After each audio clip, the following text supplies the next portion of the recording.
விடுதலை சிறுத்தைகள் கட்சியின் தலைவர் முனைவர் எழுச்சி தமிழர் தொல் திருமாவளவன் அவர்கள் சிதம்பரம் நாடாளுமன்ற தொகுதியின் வேட்பாளராக களமிறங்கியிருக்காரு. சிதம்பரம் நாடாளுமன்ற தொகுதியில் எழுச்சி தமிழர் கிராமமாக வீதி வீதியாக சென்று தீவிரமாக வாக்கு சேகரிப்பு செஞ்சுக்கிட்டு இருக்காரு. வாக்கு சேகரிக்க போகும்போது மக்கள் அவரை எழுச்சியோடும் மகிழ்ச்சியோடும் ஆரவாரத்தோடும் வரவேற்கிறாங்க. மக்களோட இந்த வரவேற்பை பார்த்து எழுச்சி தமிழர் வியப்படைஞ்சிருக்காரு. இதன் மூலமா சிதம்பரத்துல எழுச்சி தமிழரோட வெற்றி 100% உறுதி செய்யப்பட்டிருக்கு.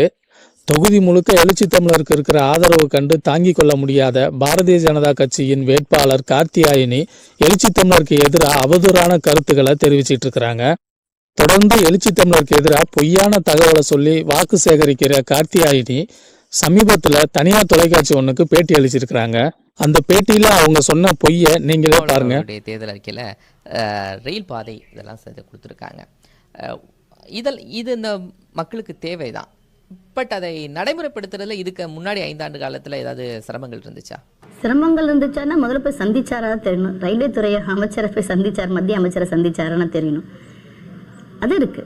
அது யாரையுமே சந்திச்சு இந்த மாதிரி கோரிக்கைகள்லாம் வைக்கல. இல்ல, நான் அப்படி ஒரு செய்தியை நானும் அவரை பத்தி பார்க்கும்போது இந்த சிதம்பரம் பாராளுமன்றத்துக்காக வாக்குறுதிகள் கொடுத்து அந்த வாக்குறுதிகள் இதெல்லாம் நிறைவேற்றப்பட்டிருக்கு, நம்ம என்ன கொடுக்கணும் நான் என்னோட அனாலிசிஸ் பண்ணும்போது அது மாதிரி எந்த ஒரு செய்தி நான் பார்த்ததா தெரியல. எந்த கோரிக்கை செய்திகள் தெரியல. ஒரே இது எப்படிப்பா பொய்ன்னு சொல்ற, இது பொய்ன்றதுக்கு ஒன்றை என்னப்பா ஆதாரம் இருக்கு அப்படின்னு நீங்க நினைக்கிறீங்களா? 2020ஆம் ஆண்டு ரயில்வே பட்ஜெட்ல நாடாளுமன்றத்தில் எழுச்சி தமிழர் அவர்கள் பேசினதை நீங்களே பாருங்க. தொகுதி ஒரு சுற்றுலா தலம். சிதம்பரம் என்பது மிகப்பெரிய உலக புகழ் பெற்ற சிவபெருமான் கோயில் உள்ள ஒரு தலம். அங்கே ஏராளமானவர்கள் வந்து போகிறார்கள். அதிலிருந்து சாமேஸ்வரத்திலிருந்து திருப்பதி வரையில், அதுவும் பில்கிரிமேஜ், திருப்பதியும் ஒரு சுற்றுலா தலம். எனவே அங்கு வாரத்தில் 3 நாள் அந்த ரயில் போக்குவரத்து இருக்கிறது. அதை தினசரியாக மாற்ற வேண்டும். நாள்தோறும் பயணிகள் வந்து செல்வதற்கு ஏற்ற வகையில் சிதம்பரம் தொகுதியில அந்த திருப்பதி டு ராமேஸ்வரம் ரயிலை தினசரி விட வேண்டும் என்று கேட்டு இந்த வாய்ப்புக்கு நன்றி கூறி அமர்கிறேன். நன்றி, வணக்கம்.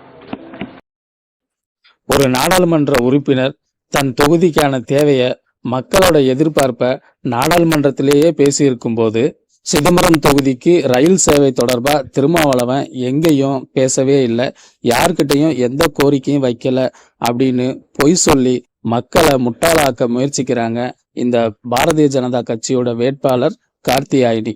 எங்களுக்கு எல்லாம் தெரியும், நாங்க முட்டாள் இல்ல புத்திசாலி அப்படிங்கிறத நாம தேர்தல் அப்போ நிரூபிப்போம்.